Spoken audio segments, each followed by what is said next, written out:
নমস্কার বন্ধুরা, কেমন আছেন আপনারা? আশা করছি ভালো আছেন, সুস্থ আছেন। আপনারা কি কখনো ফ্রিজের মধ্যে চিরুনি রেখে দেখেছেন কি হতে পারে?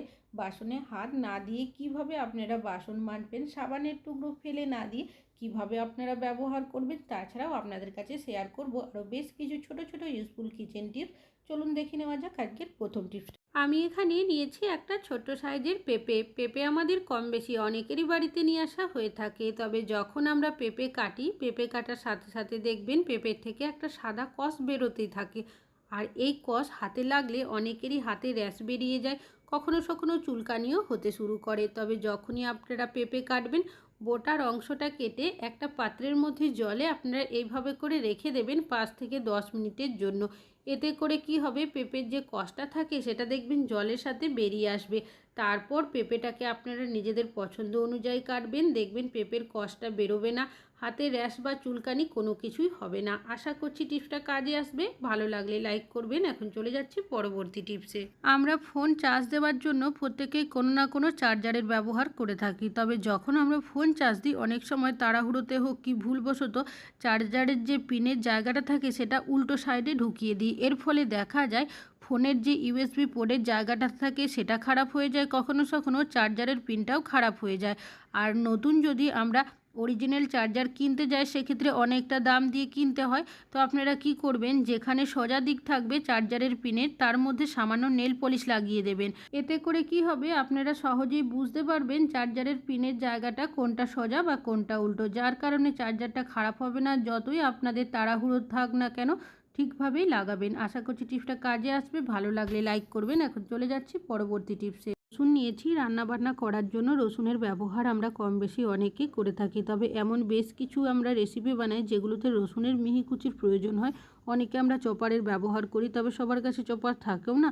তাছাড়াও সামান্য পরিমাণে রসুনের প্রয়োজন হলে সেক্ষেত্রে দেখবেন চপারে ঠিকভাবে আমাদের চপ করাও যায় না। তো আপনারা কি করবেন, রসুনটাকে প্রথমে ছুরির সাহায্যে একটু চেপে নেবেন, তারপর এইভাবে কুচি করবেন। দেখবেন সহজেই কিন্তু রসুনের মিহি কুচি করতে পারবেন। তবে এর থেকেও যদি আপনাদের মিহি কুচির প্রয়োজন হয়, সেক্ষেত্রে আপনারা কি করবেন, তো ছুরিটাকে দুটো হাতের সাহায্যে এইভাবে করে ধরে আবারও আপনারা এরকম কিছু সেকেন্ড করবেন, তাহলেই দেখবেন এর থেকে আরও মিহি কুচি হয়ে যাবে। আশা করছি টিপসটা কাজে আসবে। ভালো লাগলে লাইক করবেন। এখন চলে যাচ্ছি পরবর্তী টিপসে। আপনারা কি কখনো বাড়িতে খুব সহজে কোনো রকমের টাকা পয়সা খরচ ছাড়াই হ্যান্ড ওয়াশ বানিয়ে দেখেছেন? চলুন দেখে নেওয়া যাক কিভাবে। আমি এখানে বেশ কিছুটা সাবানের টুকরো নিয়েছি। সাবান আমরা প্রত্যেকেই কিন্তু কম বেশি বাড়িতে ব্যবহার করে থাকি। সাবানগুলো ব্যবহার করতে করতে যখন একদমই ছোট হয়ে যায় টুকরো হয়ে, তখন কিন্তু সেই সাবানগুলো ধরতে যেহেতু অসুবিধা হয়, তখন আমরা আর ব্যবহার করি না, বাড়িতে এরকমই পড়ে থাকে। তো কিভাবে আপনারা ব্যবহার করবেন, আমি এখানে একটা গ্রেটার নিয়েছি। গ্রেটারের সাহায্যে সাবানের বেশ কিছুটা টুকরো আমি এইভাবে করে গ্রেট করে নিচ্ছি। বাকি সাবানের টুকরোগুলো সাইডে রেখে দিচ্ছি, পরে সেটা ব্যবহার করব। এবার এখানে একটা সসপ্যান নিয়েছি, তার মধ্যে গ্রেট করা সাবানটা দিয়েছি, হাফ বাটি পরিমাণের জল এখানে দিয়েছি। এবার একটু এভাবে নাড়িয়ে নেব। তারপর গ্যাসের মধ্যে সসপ্যানটাকে বসিয়ে দেব। গ্যাসের ফ্লেমটাকে মিডিয়ামে রেখে এটাকে ফুটতে দিতে হবে। আর অবশ্যই কিন্তু যখন এটা ফুটতে শুরু করবে, এটাকে কিন্তু অনবরত এভাবে নাড়াচাড়া করতে হবে, না হলে সাবানটা কিন্তু তলার সাইডে বসে যেতে পারে। তো গ্যাসের ফ্লেমটা মিডিয়ামে রেখে আমি 1 মিনিট মতো এটাকে খুব ভালো করে নাড়াচাড়া করে মিশিয়ে নিয়েছি। এবার এই পর্যায়ে গ্যাসের ফ্লেমটাকে বন্ধ করে আমি রেখে দেব। এর থেকে বেশি ঘন করা যাবে না। তো দেখতেই পাচ্ছেন এটা কিন্তু এখন ঠান্ডা হয়ে গেছে, আর বসে কিন্তু অনেকটাই ঘনও হয়ে গেছে। এবার চামচের সাহায্যে আমি এই মিশ্রণটাকে তুলে আবারও খুব ভালোভাবে এইভাবে করে একটু নাড়িয়ে মিশিয়ে নেব। তাহলে দেখবেন এটা একটা ফোমের মতো তৈরি হয়ে যাবে। চাইলে আপনারা কিন্তু এই পর্যায়ে সামান্য পরিমাণের ডেটল বা স্যাভলনেরও ব্যবহার করতে পারেন। তবে যদি না থাকে, সেক্ষেত্রে না দিলেও কোনো রকমের সমস্যা নেই। এবার কিভাবে এটা ব্যবহার করবেন, এখানে আমি হ্যান্ড ওয়াশের খালি একটা বোতল নিয়েছি, তার মধ্যে এই যে হ্যান্ড ওয়াশটা তৈরি করেছি সেটাকে আমি ভরে নিচ্ছি চামচের সাহায্যে। আপনাদের কাছে যদি কোনো ফানেল থাকে সেটারও ব্যবহার করতে পারেন, তাহলে কাজটি করতে সুবিধা হবে। তো এইভাবে করে আমি পুরো হ্যান্ড ওয়াশটাই এর মধ্যে ভরে নিয়েছি। আমরা অনেকেই আছি যারা দেখবেন হ্যান্ড ওয়াশ বাজার থেকে দাম দিয়ে কিনে নিয়ে আসি। তো বাড়িতেই থাকা সাবানের টুকরোগুলো বাতিল না করে আমরা কিন্তু এইভাবে হ্যান্ড ওয়াশ হিসাবে ব্যবহার করতে পারি। তো আমি আপনাদের ব্যবহার করেও দেখাচ্ছি। দেখতেই পাচ্ছেন যে কতটা সুন্দর হ্যান্ড ওয়াশটা হয়েছে। আশা করছি আপনাদের সাবানের টুকরোগুলো বাতিল না করে এইভাবে করে ব্যবহার করতে পারবেন। ভালো লাগলে অবশ্যই একটা লাইক করবেন। নিয়েছি একটা ব্যাগ। আমরা যখন কোথাও বাইরে যাই আমাদের সাথে করে আমরা কোনো না কোনো ব্যাগ দেখবেন প্রত্যেকেই কিন্তু নিয়ে যাই। তবে যখন আমরা কোনো ভিড় জায়গার মধ্যে যাই, সেটা বাসে, ট্রেনে বা অন্যান্য কোনো জায়গায়, অনেক সময় দেখবেন ব্যাগের চেন খুলে আমাদের চুরি হওয়ার সম্ভাবনা অনেকটাই থাকে। ব্যাগের মধ্যে টাকা পয়সা থাকে বা অনেকে আমরা মোবাইল ফোনও রেখে থাকি। তো চেনের সাথে যদি আপনারা এইভাবে একটা সেফটি পিন লাগিয়ে দিতে পারেন তাহলে দেখবেন চেনটা কিন্তু সহজে খুলতে পারবে না সেফটি পিনটা দিয়ে আটকানোর জন্য, যার কারণে চুরি হওয়ার সম্ভাবনা অনেকটাই কম থাকবে। আশা করছি টিপসটা কাজে আসবে। ভালো লাগলে লাইক করবেন। এখন চলে যাচ্ছি পরবর্তী টিপসে। একটা পুরনো চিরুনি। আমাদের অনেকেরই বাড়িতে পুরনো ধরনের কোনো না কোনো চিরুনি থাকে, যেগুলো অনেক সময় বাড়িতে এরকমই পড়ে থাকে, কেউই কিন্তু কোনো কাজে ব্যবহার করি না। তো আপনাদের বাড়িতেও যদি পুরনো ধরনের চিরুনি রয়েছে, কিভাবে ব্যবহার করবেন। এখানে একটা কাপড়ের টুকরোর মধ্যে চিরুনিটাকে রেখে কাপড়টাকে এইভাবে পেঁচিয়ে দিয়েছি। এবার যাতে কোনোভাবে কাপড়ের থেকে চিরুনিটা বেরিয়ে না যায়, তাই দুটো গার্ডার নিয়েছি, গার্ডারের সাহায্যে এভাবে করে পেঁচিয়ে দিলাম। কি কাজে ব্যবহার করবেন চলুন দেখে নেওয়া যাক। আমরা ফ্রিজের ব্যবহার প্রত্যেকেই কিন্তু কম বেশি করে থাকি, শীত, গ্রীষ্ম, বর্ষা যে সময়ই হোক না কেন। তবে ফ্রিজের দরজার মধ্যে যে রাবারটা লাগানো থাকে তার মধ্যে অনেক সময় দেখবেন নোংরা ময়লা থেকে যায়, যার কারণে ফ্রিজের দরজাটা ঠিকভাবে লাগানো যায় না, কিছুটা হলেও দেখবেন ফাঁকা থেকে যায়, যার কারণে ফ্রিজের ঠান্ডা হাওয়া সহজে বাইরে বেরিয়ে আসে। এর ফলে ফ্রিজ ঠান্ডা হতেও অনেকক্ষণ সময় লাগে, যার কারণে ইলেকট্রিক বিলও কিন্তু অনেকটাই বেশি পুড়ে। তবে এই যে রাবারটা রয়েছে সেটা মাঝে মধ্যে যদি পরিষ্কার করা হয় তাহলে কিন্তু এই যে ঢিলে ভাবটা থাকে সেটা কিন্তু আর থাকবে না। তবে এই রাবারটা কিন্তু আমরা সহজে হাত দিয়ে পরিষ্কারও করতে পারি না, সেক্ষেত্রে সমস্যার মধ্যে পড়তে হয়।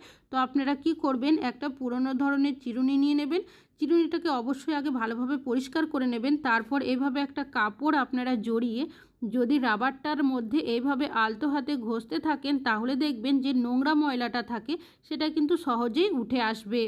তো দেখতেই পাচ্ছেন রাবারের যে নোংরাটা ছিল সেটা কিন্তু সমস্ত উঠে গেছে। তবে আপনাদের যদি বেশি পরিমাণে নোংরা থাকে তাও কিন্তু একই পদ্ধতিতে আপনারা পরিষ্কার করে নিতে পারবেন। সাইডের যে রাবারটা রয়েছে সেটাও কিন্তু একইভাবে আমি পরিষ্কার করে নিচ্ছি, আর দেখতেই পাচ্ছেন নোংরাটা কিন্তু উঠে পরিষ্কার হয়ে গেছে। এইভাবে যদি আপনারা ফ্রিজের রাবারটা পরিষ্কার করেন তাহলে দেখবেন দরজাটাও ঠিকভাবে লাগানো যাবে, এতে করে ইলেকট্রিক বিল কিন্তু অনেকটাই কম পড়বে। আশা করছি টিপসটা কাজে আসবে। আমরা ফ্রিজ থেকে যখন কোনো খাবার দাবার বের করি অনেকে দেখবেন বারবার ফ্রিজের দরজা খুলি আর যখন যেটার প্রয়োজন হয় আমরা বের করি, এতে করেও দেখা যায় ফ্রিজের যে ঠান্ডা হাওয়াটা থাকে সেটা কিন্তু বেরিয়ে যায়। এর ফলে ফ্রিজ ঠান্ডা হতেও সময় লাগে, যার কারণে ইলেকট্রিক বিলও অনেকটাই বেশি পুড়ে। তবে যখনই আপনারা কোনো কিছু জিনিস বের করবেন বারবার ফ্রিজের দরজা খুলে না বের করে যেগুলোর প্রয়োজন একবার খুলে বের করে নেওয়ার চেষ্টা করবেন, এতে করেও দেখবেন ইলেকট্রিক বিল কিন্তু অনেকটাই কম পড়বে। আশা করছি টিপসটা কাজে আসবে।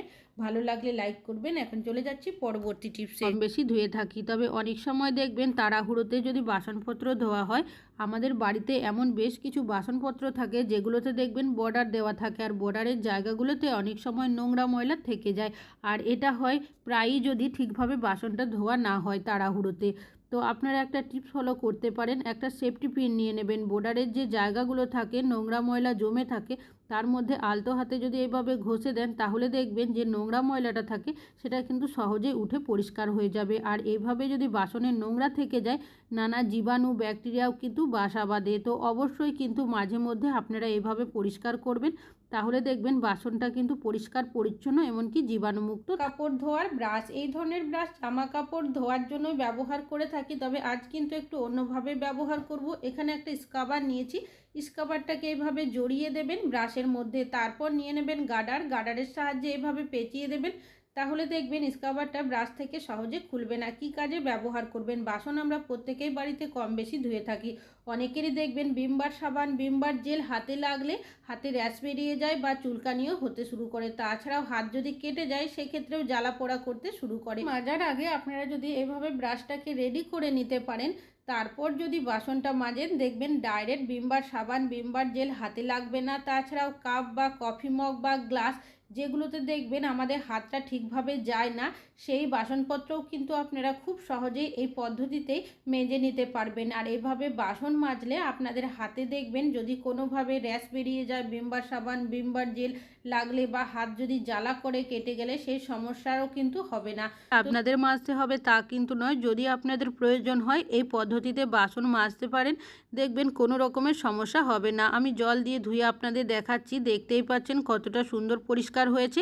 আশা করছি আপনাদের টিপসটা কাজে আসবে। ভালো লাগলে লাইক করবেন। আজকে এখানেই শেষ করছি।